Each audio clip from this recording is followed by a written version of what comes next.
All right, Dan Solomon along with Sean Ray, you are watching the #1 bodybuilder in the world perform here at the 2018 Olympia. Made his pro debut 12 years ago. 5 years after that, he became Mr. Olympia. He turns 39 this year. He's attempting, of course, to equal the all-time record set by both Lee Haney and Ronnie Coleman. Last year he dealt with all sorts of issues, some injuries.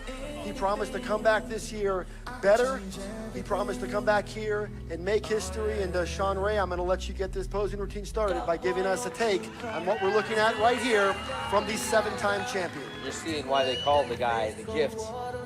His side chest is world class, and now he's turning to the back, which is what he will even admit wins him competitions from time to time. It definitely saved him last year standing next to Big Ramy. You see the glutes, you see the hamstrings, and now we get up to the back double bicep.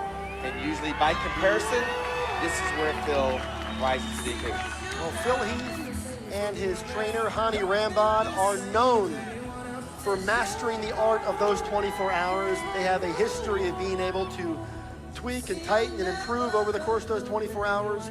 So the question is, has he done what he needed to do coming off of last night, where he did get some criticism? Well, by himself, he clearly has dried up. It's when he stands next to the other guys, we're going to find out how much. But right now, you see the split in the biceps. You see the feather on the hamstring, the separation, the striations. Phil is dried up nicely.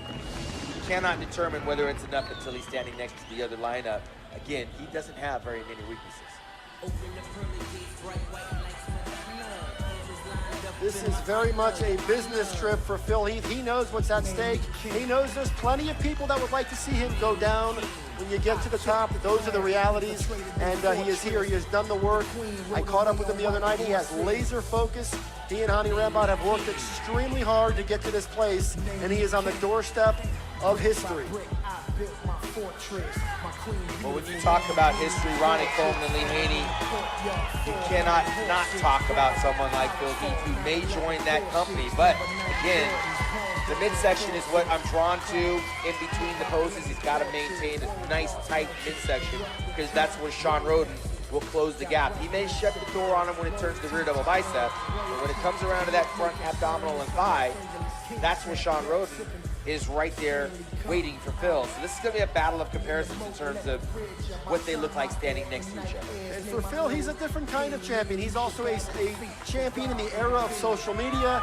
It's been a whole different set of circumstances over the course of his run, and he's been very willing to put his opinions out there, very willing to respond to detractors. But here he is tonight in Las Vegas at the Orleans Arena, doing everything he can, scratching, clawing, and fighting his way to the finish line, because he's looking to do something that only 2 men in the history of the sport have ever accomplished. Phil will always be in that conversation, tied with Arnold Schwarzenegger with 7. I'm not a big fan of the non-routine in the routine round. I would have much more appreciated Phil doing an orchestrated routine. But nonetheless, he hit all the Phil Heath signature poses, and he's dried up nicely. Now we come to this payoff, and they start with the comparison. I'm looking forward to what we're about to